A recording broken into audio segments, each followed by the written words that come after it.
Of course, artificial intelligence can answer questions. We've seen chatbots on websites for years. But now the talk is that it can be more human like, that it can even replace humans. Is that true? We're going to find out today. I'm going to attempt to conduct a job interview simulation, something that I have traditionally done with clients in real time. So we're about to test and see if artificial intelligence cloning, digital cloning, can put somebody out of business today, me, or at least free up my time to do other things like create more clones. Let's find out. So I've connected to my digital clone here. I'm going to give it a series of instructions. Now, I took a little time to prepare, and let's see what it can do with these instructions. Hi, I'm TJ's clone. How may I help you? Hi, TJ. Today, I'd like you to help me with a job interview that I'm about to go on. I'd like to do a half-hour simulated job interview with you. I'm applying to be the director of communications for a large nonprofit. It's similar to the United Way, but not the United Way. I want you to ask me questions as if I were in the job interview. I want this to be a simulation. I want to go an entire half hour without you commenting on my answers or commenting on what we're doing or reviewing my answers.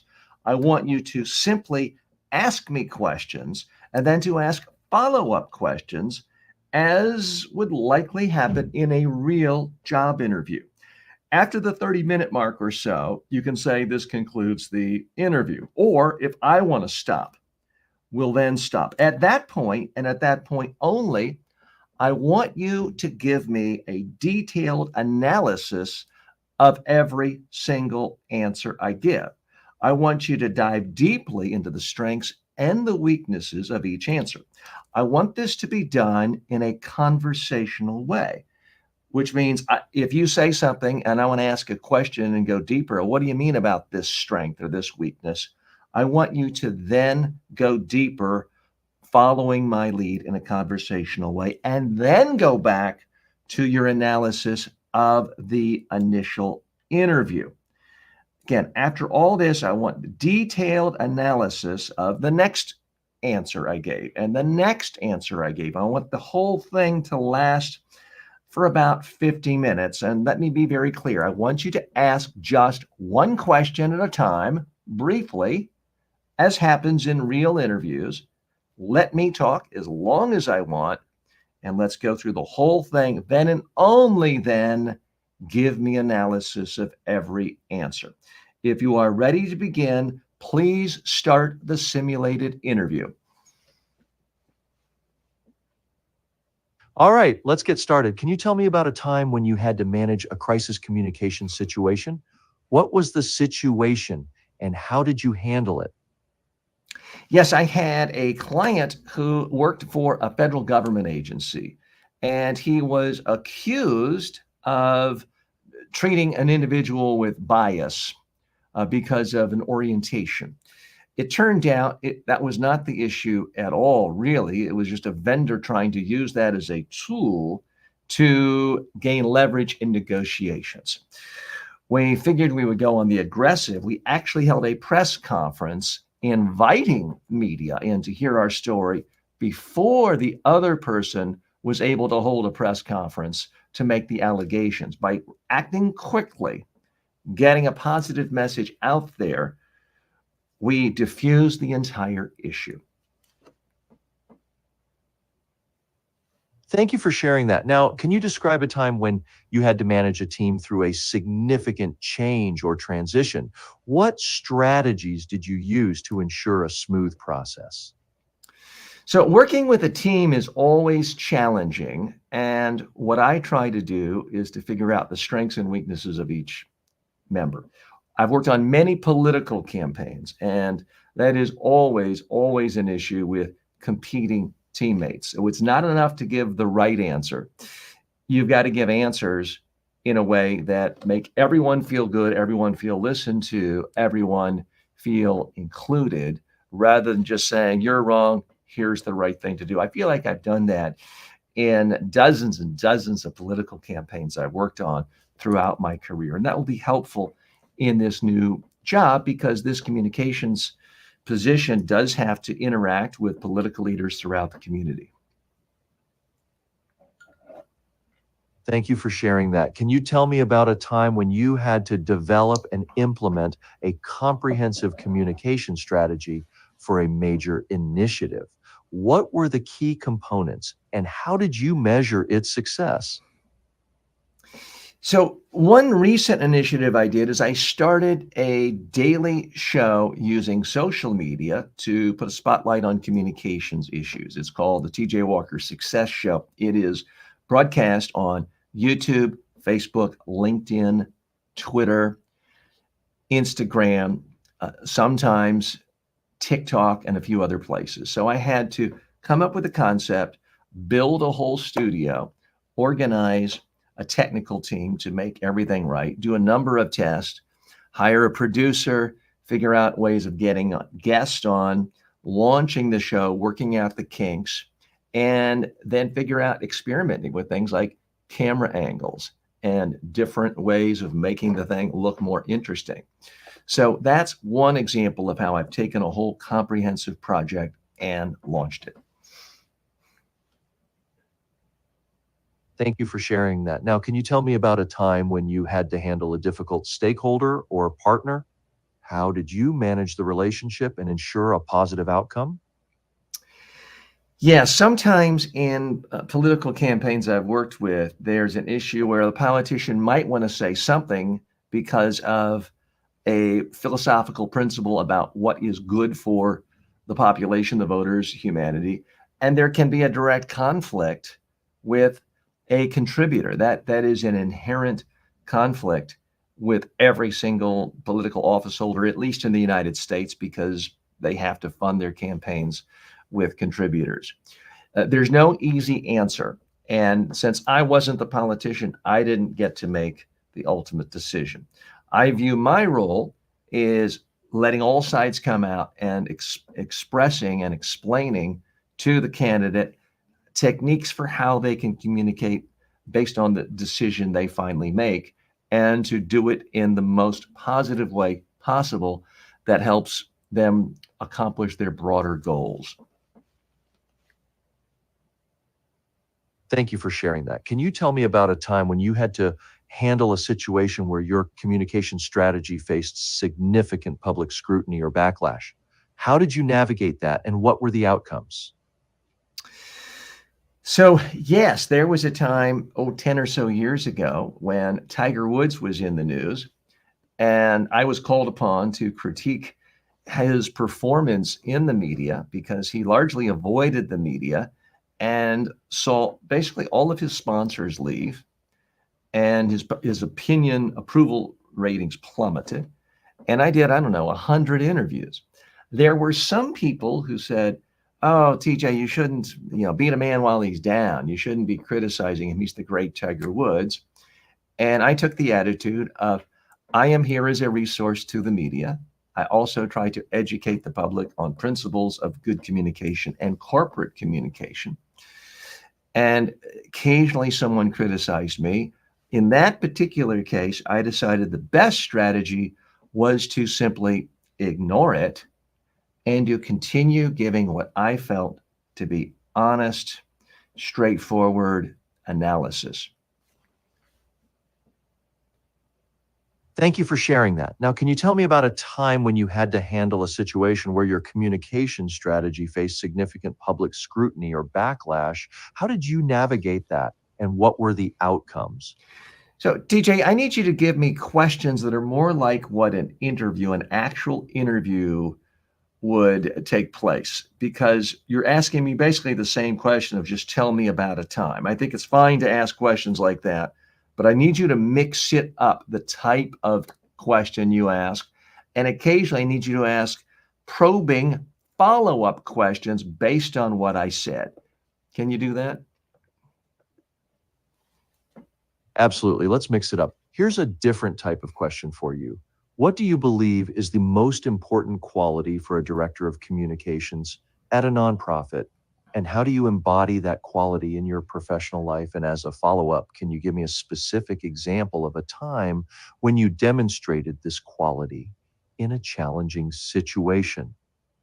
Well, as a nonprofit, we're never going to have the multi-million or billion-dollar ad agency of a Coca-Cola or a McDonald's. So we've got to be, I believe, more creative and initiate more and more aggressive about getting good press coverage. So I do think the most important thing for a director of communications is to constantly be proactive, getting positive messages out about what we're doing for this community and what the organizations we're supporting are doing in this organization, the ones we're funding. So we've got to be very positive. We have to be aggressive. We have to be accessible to the media at all times. And we've got to be aware of the changing media landscape. And that means things like one of the first things I would do if I were to get this position is I would do a daily show on all social media live, where we put an organization that we're funding, that we're donating to, we put a spotlight on one of our members. And we tell the world about the good things we're doing. And we do it on YouTube and Facebook and LinkedIn and Twitter and everywhere. And that we're constantly, aggressively getting positive messages out using social media, live video, short form video, and of course, by all means, reaching out to traditional media so we can get nice profiles in our local newspaper, in the New York Times, the Wall Street Journal, and other places like that. Thank you for sharing that. Let's dive deeper. How do you plan to measure the success of your communication strategies, especially when it comes to engaging with both traditional and social media? What specific metrics or indicators will you use to ensure that your efforts are making a tangible impact on the community and the nonprofit's goals? Well, the easiest way to measure ultimately is the donations that come in. I mean, we operate under the model of accepting donations, which people don't donate unless they see what we're doing, they like it, they believe in it, they feel like we're using their resources. So ultimately, I do hold myself accountable. I want to see donations rise in our organization on a monthly basis, on a yearly basis.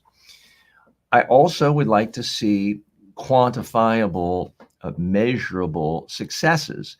And that can be done in terms of views on our social media, views on our page, subscribers, followers, looking for growth. Yes, I still love traditional media, and I'm not going to say no if CNN calls to do a profile on our organization. But every single day, I see newspapers going out of business. Old media companies are going out of business. Even media companies that were new 20 years ago and 15 years ago are going out of business. I see the future of communication being organizations and individuals who build direct relationships with their community, their followers, their fans, their customers, people who are interested in what they're doing. And ultimately, you have to have a community. It could be a Facebook community, it might be Discord, it might be some platform that hasn't even been invented yet, but 2 years from now is taking the world by storm. And that's how I view my job, as constantly being on the lookout for every single opportunity like that. Thank you for sharing that. Let's explore another aspect. How do you handle situations where your communication strategy needs to be adjusted quickly due to unexpected events or crises? Can you give me an example of a time when you had to pivot your strategy on short notice and what the outcome was? Well, sure. That's one of the benefits of me having worked in political campaigns for so many years is by definition, every political campaign is essentially an exercise in nonstop crisis communication where you have to react to things instantly. You could plan to have held a press conference at 11 a.m., find out your opponent got a story in or held a press conference or did a YouTube live denouncing you for something that's completely fictitious and without merit at 10 a.m., you've got to get a response out by 10:05. You've really got to be quick. Now, this is something I've done for candidates, for clients for a long, long time. It's also something I've done in reaction to crises as a way of building my own business around crisis communication. So when I see, for example, the BP oil disaster in the Gulf, which happened 10 or so years ago, 10, 12 years ago, the second it happened, or certainly within the first hour, I put out a statement showing exactly what they did wrong. And I'm reacting quickly to that. And that gets massive amounts of news coverage because I was first, quite often, to the media, getting messages out and providing insightful commentary. So that's an example of a crisis communications situation where the crisis wasn't for me, it was in reaction to someone else's crisis. But it's an example of how I am able to think quickly. And we live in a world now where the old style of think about it, talk to the lawyers, write 18 different drafts, put out a statement 24 hours later just will not work.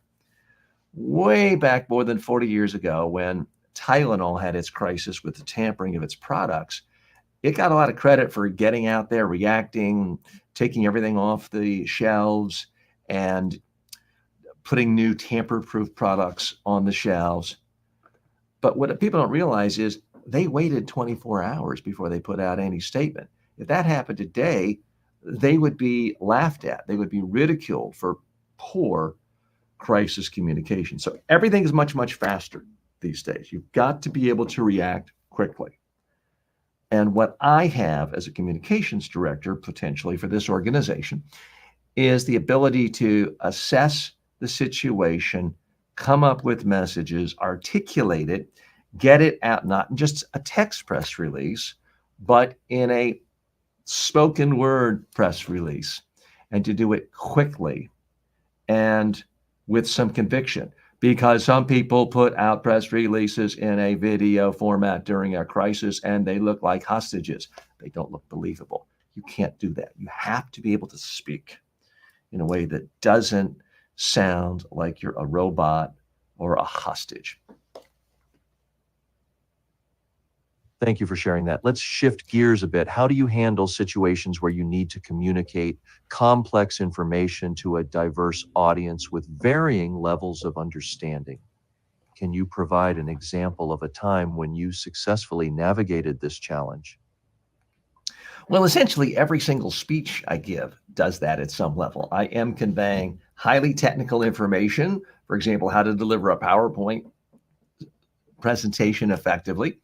And there may be people in the audience who have given 1,000 PowerPoint presentations. There may be people who've never in their entire life given a presentation. There may be people who give them once a month and are thinking, I don't really know if I'm doing this the right way. It's just, these are the slides my team gave me. My hands are tied. I don't know what else to do. I'll just do what everyone else does. So every single presentation essentially is an opportunity to present complex information to audiences of differing knowledge. What I find is you have to look at it through the lens of one idea at a time. How do you make it interesting, relevant, and memorable to them? So no matter how sophisticated you are, you probably don't think of yourself as more sophisticated, smarter, better business person than the late Steve Jobs. So if I'm giving an example about PowerPoint and images and how to use images in a presentation, I will remind people that when Steve Jobs wanted to introduce his Air Mac laptop, very thin and light, he didn't put up a slide with bullet points of weighs 6 ounces, 1/3 of an inch, 22 megahertz speed. He didn't put up facts and bullet points. He said, this is the most amazing laptop ever. It's so thin and light. How thin and light is it? He walked over to a table, picked up an envelope, and pulled the laptop out of the envelope. People went, here we are, 15 some years later, people still remember the visual. And so that's an example that a 6-year-old could understand and relate to, but it's also an example that the single most sophisticated investor you could know and technologist can relate to and say, wow, it worked for Steve Jobs. Maybe I could do it too. And that will often get people to get away from these wildly complex slides with wildly complex graphs that end up confusing not just the beginners, but also the smart, wise, educated, sophisticated people in the audience. That's a fantastic example of how to make complex information accessible and memorable. Now, let's consider another scenario. How would you handle a situation where you need to persuade a skeptical audience about the benefits of a new initiative or program? Can you share a specific instance where you successfully turned skepticism into support? Well, changing people's minds is always a very, very difficult thing. The starting point has to be really looking at it through the lens of your audience and asking yourself, why are they skeptical? What is the reason for them being skeptical? And then how do you address their concerns on their terms? Many years ago, I worked with a candidate who was running for supervisor of elections in a town. And he had the least amount of money of any candidates. By some measures, was kind of the least polished. But the political environment was that the previous or the incumbent supervisor of elections had done such a poor job that the last election votes were not counted. It was a complete disaster. People stood in line for hours, couldn't even vote because the voting machines didn't work. So all the other candidates ran on this platform of, I believe in democracy and our sacred right to vote is the most important thing. And they all had suits and ties and standing in nice offices with American flags and desks, looking very official, like they were running for Secretary of State. So we didn't have any money for polling. I went around and asked just people I knew in the community, saying, what do you want from your next supervisor of elections? Because the election's coming up in a couple of months. What do you really want?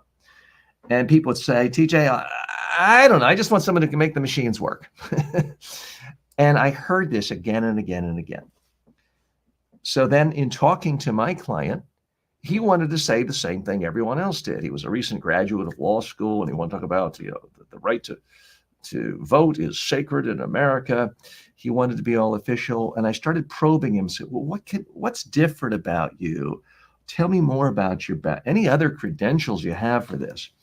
So it took a while. We really went through this. And finally, after I dug and dug and dug, he said to me, oh, yeah, by the way, I did go to New York where they make the voting machines, and I attended a 2-day class on how to maintain the machines.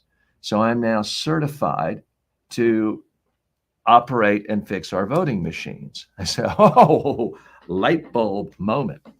I said, has anyone else here done that? He said, I can absolutely assure you no one else has done that. I'm the only one.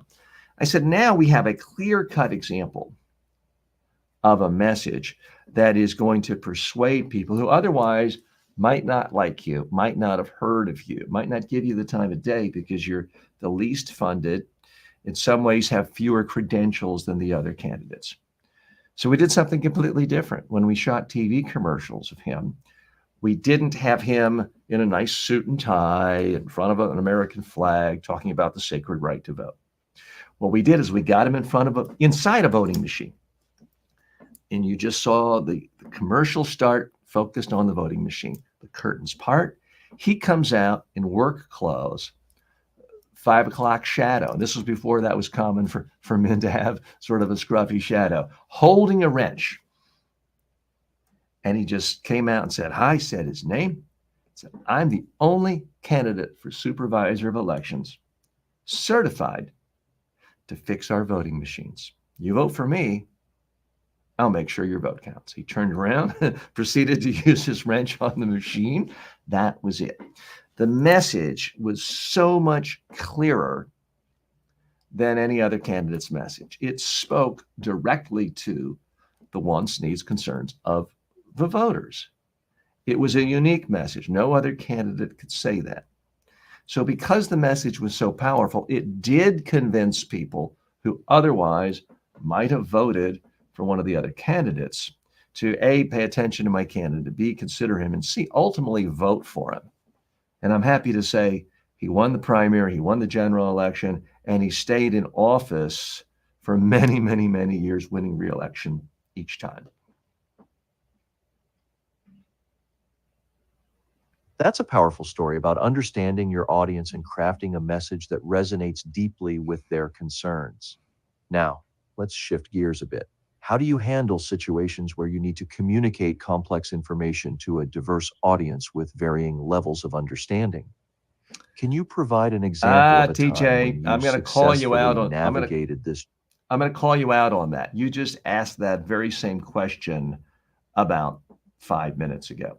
So that does lead me to the conclusion. Maybe we both talked out ourselves enough and have a good sense of my capabilities for this interview. So let's officially conclude the interview now. Now I want you to transition to what I asked for earlier. I want you to give me a detailed analysis of the strengths and weaknesses of each one of my answers. I want you to be my coach, my communications coach, so that when I go into this real interview, I have much better sense of what works and my confidence level will go up. And I want this to be done in a conversational style so that if I have a follow-up question or want to interrupt you, you let me and we continue. But I want you to keep this whole thing flowing until you've given me a detailed analysis of every one of my answers that I've given you in the last roughly half an hour. Please start.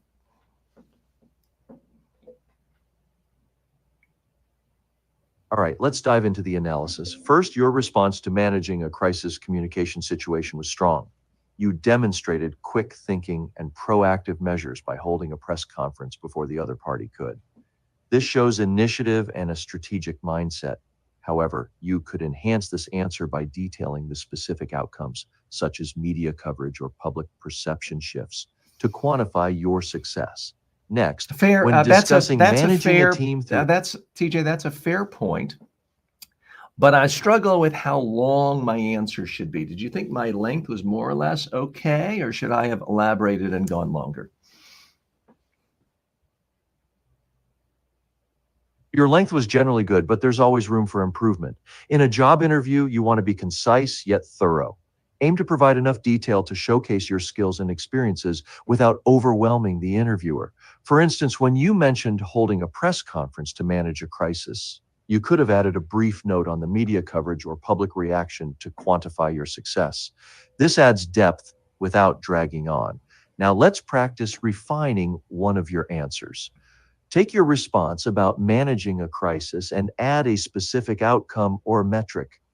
Record yourself delivering this refined answer I tell on you, video, TJ, it's then a review it. great suggestion. What I've asked for at the beginning and I'm asking for right now is I just want your analysis step by step of every answer I gave during the last hour. I do not want us to segue into next step rehearsals, even though I know that's how you've been programmed to follow up with users and to be helpful. So for right now, I want to override that. I just want you to give me detailed analysis of every one of the answers I just gave you in this simulated interview we've done together for the last half hour. Please continue. All right, let's dive into the detailed analysis of each of your answers. First, your response to managing a crisis communication situation was strong. You demonstrated quick thinking and proactive measures by holding a press conference before And the other party TJ, could. time out a minute. This shows initiative. Time out a minute. You already gave me that analysis. I want us to have a conversation here, like a real training session. You already covered that one. Just go to the next one. Please don't repeat yourself. Please continue. Let's go on to the analysis of another answer I gave you. All right, let's move on to your next answer. When you discussed managing a team through a significant change or transition, you highlighted your experience in political campaigns and your approach to understanding team members' strengths and weaknesses. This was a solid answer because it showcased your ability to navigate complex team dynamics and emphasized your inclusive leadership style. However, you could strengthen this response by providing a specific example of a campaign where your approach led to a successful outcome. This would give the interviewer a concrete illustration of your leadership in action. Next, your response about developing and implementing a comprehensive communication strategy was excellent.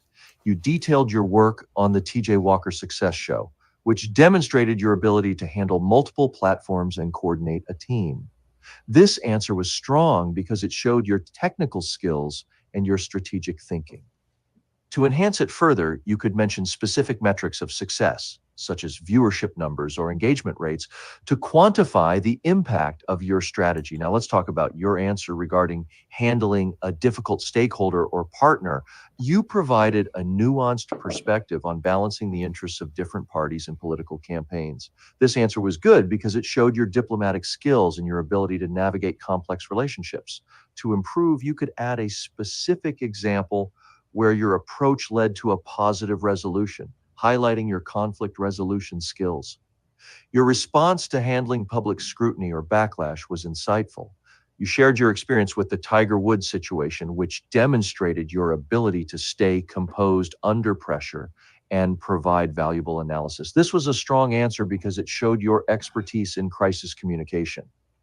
To make it even better, you could include the specific outcomes of your media appearances, such as increased visibility or positive feedback, to illustrate the impact of your work. Finally, your answer about persuading a skeptical audience was compelling. You shared a powerful story about a political campaign where you crafted a unique and effective message. This answer was excellent because it showed your creativity and your ability to understand and address the audience's concerns. To enhance it, you could mention any quantifiable results, such as election outcomes or voter feedback, to provide concrete evidence of your success. What is your ultimate goal as a communicator? Well, tell me, And man. how would you Again, like I me want to? us to stick to the analysis. I feel like you're being too kind. I want you to rip me apart. Tell me anything that you think I did less than great, where you think I can improve in my answers for my next practice session preparing for this job interview or the actual job interview. All right, let's get into the nitty-gritty. Your answer about managing a team through a significant change was solid, but it lacked specificity. You mentioned working on political campaigns, understanding team dynamics, but you didn't provide a concrete example. Specificity is key. Next time, mention a particular campaign, the exact challenges you faced, and the tangible results of your leadership. When you talked about developing and implementing a communication strategy, you did well to highlight the TJ Walker Success Show. However, you missed an opportunity to quantify your success. Numbers speak volumes. Mention viewership stats, engagement rates, or any other metrics that show the impact of your strategy. Your response about handling a difficult stakeholder was good, but again, it needed more detail. You spoke in general terms about balancing interests, but a specific story where your diplomatic skills led to a positive outcome would have been more compelling. Regarding public scrutiny, your Tiger Woods example was strong, but you could have strengthened it by discussing the outcomes of your media appearances. Did your analysis lead to increased visibility or positive feedback? Concrete results make your answers more impactful. Finally, your story about persuading a skeptical audience was excellent. It was detailed and showed your creativity. However, you could enhance it by mentioning any quantifiable results, like election outcomes or voter feedback, to provide concrete evidence of your success. Now, let's focus on one specific area for improvement. Hey, TJ, Record yourself answering one of these one questions. other question here. I always hear that you're supposed to tell stories in job interviews, tell stories about your successes and what you've done. I feel like I need better stories, or at least they need to be fleshed out better. Can you give me some more tips based on what you heard me say on how I can flesh these stories out better, make the stories more interesting, more memorable, and have more of an impact? Absolutely. To make your stories more compelling and memorable, focus on a few key elements. First, set the scene. Describe where you were, what the environment was like, and who was involved. This helps paint a vivid picture for your listener. Next, introduce the problem or challenge you faced. Be specific about what was at stake and why it mattered. Then, detail the actions Okay, I you mean, took you're to you're address giving the me problem. perfectly nice advice. It's all wonderful advice. But can you give me an example? I want you to be me for a minute. Based on what you heard me say, how would you tell a story in a job interview that conveys the same idea I did, but it's more interesting because you're using better storytelling technique? Let me hear how you would do it right now. Absolutely. Let's take your example about managing a crisis communication situation. Here's how I would tell that story. Imagine this. I was working with a federal government agency client who was suddenly accused of bias against an individual due to orientation. The accusation was completely unfounded, but it was gaining traction. I knew we had to act fast. I gathered my team and said, we need to get ahead of this before it spirals out of control. We decided to hold a press conference immediately, inviting the media to hear our side of the story first. I stood at the podium, looked the reporters in the eye, and said, we are here to set the record straight.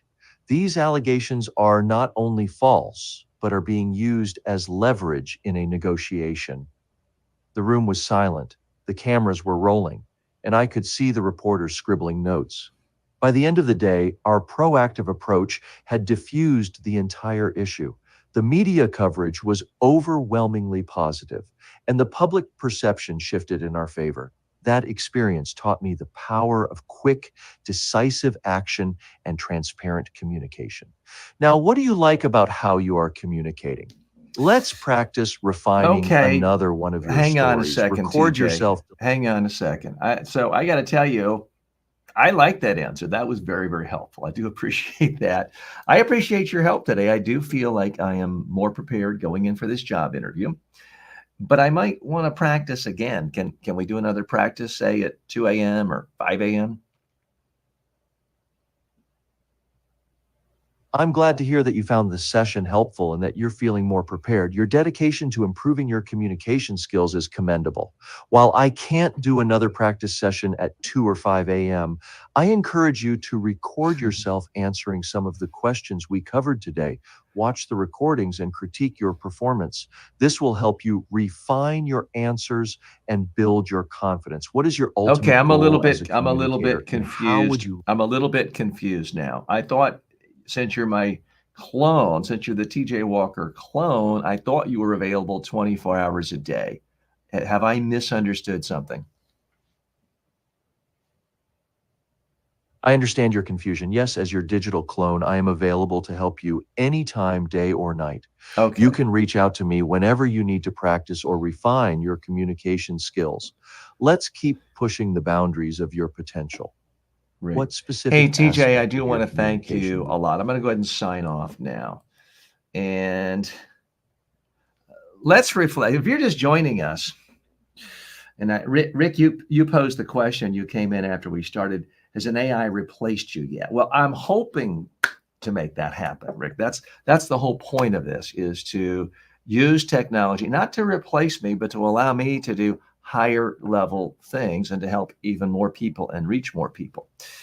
So, as you've heard, many of you've heard me talk about this the last few weeks, really about a month, that I believe that digital cloning is the single most innovative, revolutionary tool created since certainly since the internet, maybe since Gutenberg, as a communication tool.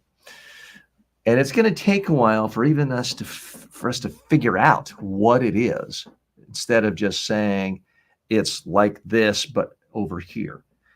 You know, you've heard me say movies. Initially, when movies were started, they just filmed plays and showed a play, and then they realized, oh, it's its own thing. It doesn't have to be like a play.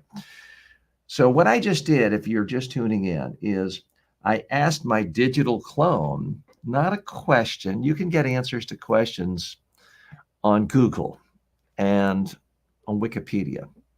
What I asked it to do was essentially be my coach, do a simulated job interview with. And by the way, I'm not looking for a job. I like running my own company. I don't think I would be a good fit working for someone else. But for the purposes of this demonstration, I posed to someone preparing for a job interview, and I asked my clone to do a simulated interview with me, to ask me questions, to treat it like a real interview, and then to give me an analysis. And I got to tell you, I was impressed by that. Was it perfect? No. Did it do everything exactly the same word for word as I would in person? No. But it was pretty good. To me, that was a very different experience than things we've done here in the past. We've asked questions. We've had fun interviewing Aristotle yesterday. But this, now we're getting into the meat of something that I think is profound. The use of artificial intelligence to do things like personalized one-on-one coaching. To me, this is a huge breakthrough, at least from how I see a tool like this being used. And I do want to thank the people at delphi.ai. They're not a sponsor. I'm not an affiliate. I'm not an investor. It's just a platform I found that I built my clone on. And it's a pretty reasonable, they've given different packages. But I got to tell you, I could see this being extraordinarily valuable to a lot of people. Short term, giving this as an add-on to my existing online courses on how to prepare for job interviews, I think is a no-brainer. That's an obvious thing. Now, the long-term benefit here is this is its own thing. Now, right now, there are platforms like Udemy and Skillshare and Coursera where people specifically know, I'm going to buy a course and take a course. And I don't know if 5 years from now or 15 years from now or 3 months from now, there are going to be websites comparable to a Udemy for courses, comparable to an Amazon for books, where you go because you're specifically seeking out a digital clone coaching, personalized coaching experience. I don't know if it's going to morph into that way as its own thing, as opposed to, oh, you're here for a course, and how about this is an extra add-on? It's always difficult getting people to accept new things and new experiences and value them to the point of paying for it. Although I will say that ChatGTP, which I believe is the underlying technology fueling this particular clone and this platform, got accepted pretty quickly. It had 100 million users faster than any other product, any other website, any other social media platform in the history of the world. It did it very, very quickly. And a lot of people have paid for their upgraded version too. So things are happening very, very quickly. If you're watching this on demand, I want you to give me honest feedback. Yeah, there were some things that annoyed me about this clone. I had to sort of keep gently prodding it to do what I initially asked. It was a little too solicitous in every follow-up. It was like, thank you or something to that effect that wouldn't really happen in a real job interview. It did repeat one question one time, although I have to tell you, in real life that happens. I've had people tell me that the reporter seemed like the job interviewer was going through questions and asked them the same thing, and they didn't know what to do, so they just repeated their answer. And truth be told, there may have been a time when I was distracted in doing a job interview and trying to monitor an email or something. I might have been guilty of that. So I can't take away too many marks for that one sin if I'm going to be fair. But I would like to know what you thought of that. Because here's the challenge, I believe, for right now. Anyone who has expertise, whether you're a consultant, a trainer, a speaker, a coach, a mentor, a personal trainer, it's how do we take the information in our head that we currently give to clients, customers, students, trainees, in a way that they currently value, gives them a new skill, helps them in some way, transforms them in some way. And how do we put it into this box here, this artificial intelligence box, and then let it come out again in a way that is just as helpful or potentially more helpful? Because in answer to Rick's question about replacing me, to be brutally honest, the average 23-year-old or 22-year-old who is about to graduate from college, who is applying for their first job at a major tech company or a major bank or something, and they're a little bit nervous, whether they live in the US or Europe or South America or Asia or Australia, they can't afford to hire me. It's just not in their budget. They're looking for their first job. They don't have the budget for that. So it's not putting me out of the business if a clone helps them. But if they could get really specific, tangible benefit, and maybe they spent, I don't know, $9, I think a lot of people, if they felt like it could be the difference of them getting a job, perhaps their first great job, or maybe it's their dream job, or not getting it, yeah, they might be able to spend $9 or be willing to. It's certainly a lot more affordable than what a traditional full-time professional credentialed seasoned trainer, regardless of who they are, would charge. Now, when you add into the mix that artificial intelligence is going to make it very, very easy for that person to do this entire simulation in their language, any language, or at least the top 50 most common languages in the world, well, now the use just skyrockets. And the use cases are so profound because, unfortunately, I'm an idiot. I only speak English. And it's a big world out there. There are hundreds of languages spoken. For that matter, just in India, there are hundreds of languages spoken. For someone to be able to practice a job interview in their native tongue and in the same language that their actual job interview is going to take place, I think is profound. It's clearly useful. And what I've got to figure out, and really anyone who is in the expertise business and the training business, the coaching business, the information business, has to figure out is, how do we give a structure to this so that it starts off on the right track and people have a sense of where to go? It could be every single clone is programmed just for one tiny specific purpose. So I may have to create a clone just for my job interview skills course. And it's plugged right in to be just specific to that. It may be that you come in and you're given 18 different choices of the main thing you're trying, and just by hitting one button, it sends the clone down this whole path. I spent a little time today putting together what I thought was a prompt that would get it focused. And I have to tell you, based on how new this technology is, how sort of inexperienced I am at creating prompts, I thought it handled itself very well. Now, I realize this sounds a little narcissistic. I thought TJ Walker did a great job. Well, I'm TJ Walker. This is the TJ Walker clone. And I thought it did a pretty good job of actually providing an experience for me that was not just interesting, not just intelligent, didn't just give me good information, but was personalized in a way that actually made me helpful. Now, it was a little bit tricky for me because I'm not actually job hunting.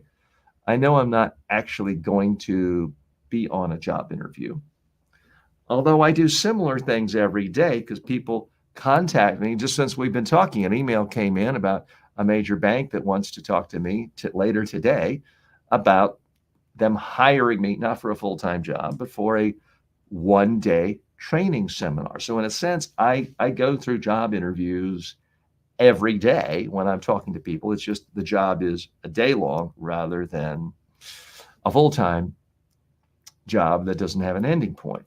So I couldn't relate to the particular scenario I picked because I wanted to pick one that I thought would be relevant to most people when they're on a job interview. But still, it forced me to really think. I mean, that's what I liked about this simulation is even though it was my idea, and the idea did come to me last night, so I had a little time to think about it. Doing the simulation and having the clone ask me questions, and I know the camera's on me, my microphone is on, my clone is listening in a sense. It's absorbing the data, it's ingesting the data of my audio. It put a certain pressure on me.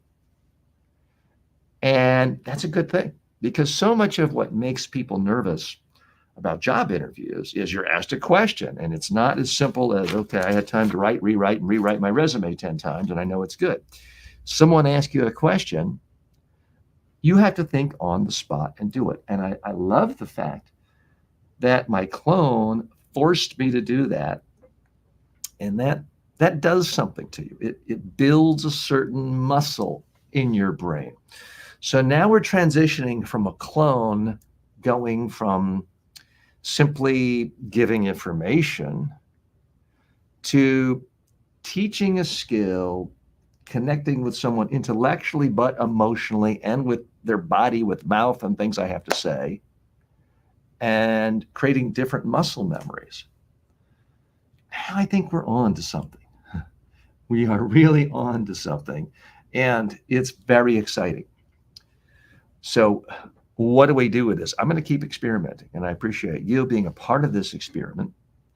I certainly anticipate in the very near future having versions of my clones as add-ons, or not as add-ons, as support, as extras for all of my 200 plus online courses. But long term, I really see this as its own thing because I see it as the actual highest level epitome of how I can help someone. In some ways, more powerful than if I just moved in with you and worked for free. You don't really want me in your house. You don't want to house me, feed me. Plus, if you get up with an idea for a speech or a presentation at 3 a.m, you're not going to want to wake me up. Believe me. I've got earplugs. These are not sleeping earplugs. These are for the sound, but I've got earplugs in, a mask, and the whole thing. You don't even want to see that.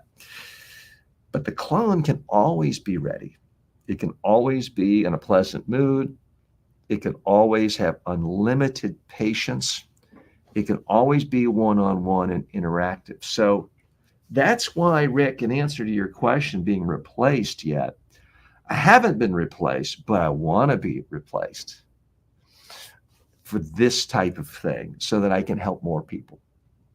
Because the problem for any one consultant, trainer, subject matter expert is that there's only so much of you, and there are constraints of budget constraints, time constraints, calendar constraints, especially if you're working with someone one-on-one. It's very hard to help more than 200 people a year if you're doing one-on-one coaching. But imagine a world where this guy right here, and I don't mean the TJ Walker AI, but your AI is unlimited, can help not 200 people a year, but 2,000 or 200,000 or 2 million people. That is where we're headed. Is it there right now, this second? No. What I'm most excited about is when we can see the trainer actually talking to you, looking you in the eye. And my friends, that is coming. I can't tell you when yet, but I can tell you it is going to be very soon. And I'm going to be at the head of the line because I want to come to you first with it to get feedback and figure out how we do this effectively. So that's what I see. But as a first-time experience, using a digital clone to not give you advice on how to do a job interview. Advice is easy. You can get advice on any blog. But to actually do a simulated job interview that's interactive, that listens to you, that responds to you, and then gives you specific feedback on your answers.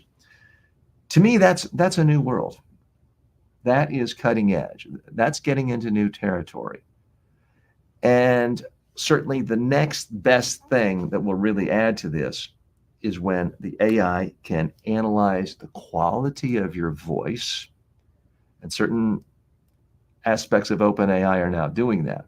For the clone to analyze your voice, if all of a sudden you're speaking too quickly or high, or ending statements with a question at the end, for the clone to be able to give detailed analysis of how you sound is going to take it up a notch.